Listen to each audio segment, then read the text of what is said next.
আখ সংকটের কারণে নির্দিষ্ট সময়ের আগে বন্ধ হয়ে গেছে নাটোরের দুটি সুগার মিল। আখ মাড়াই ও চিনি উৎপাদনের লক্ষ্যমাত্রা পূরণ করতে না পারায় আবারও লোকসান গুনতে হচ্ছে মিল দুটিকে। চিনির চেয়ে গুণের দাম বেশি হওয়ায় চাষিরা কারখানায় আখ সরবরাহ করছে না বলছে মিল কর্তৃপক্ষ।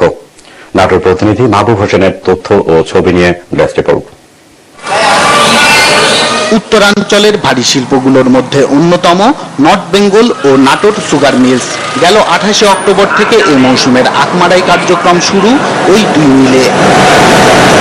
লক্ষ্যমাত্রার চেয়ে নর্থ বেঙ্গল সুগার মিলসে 1,10,000 টন ও নাটোর সুগার মিলসে 55,000 টন কম আখ সরবরাহ হয়েছে।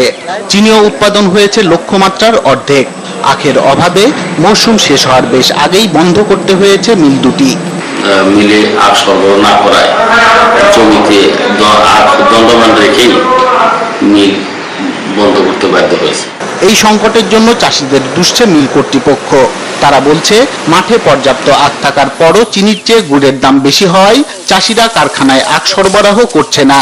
তাদের দেওয়া হিসেবে বর্তমানে নর্থ বেঙ্গল সুগার মিলস জোনে প্রায় 1,10,000 টন এবং নাটোর সুগার মিলস জোনে 18,000 টন আখ এখনো মাঠে আছে।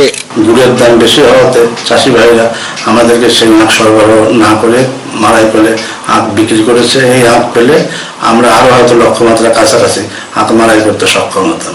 কৃষকরাও বলছেন, চিনিকলে আখের দাম কম, সাথে মিল কর্তৃপক্ষের নানা হয়রানি ও অনিয়মকে আখ সরবরাহ না করার কারণ হিসেবে বলছেন চাষিরা। সেন্টারে কুশাল 108 টাকা মন এবং ঠিক মতন আমরা দাম পাই না, এবং কলে মাড়াই করলে আমরা 150 টাকা মনে কুশাল বিক্রি করতে পারি। কৃষক আমরা কুশালের সেন্টারে দাম পাচ্ছি না। চলতি বছর বাজারে আখের গুড় 85 ও চিনি 65 টাকা কেজি দরে বিক্রি হচ্ছে। মাছরাঙা নিউজ ডেস্ক।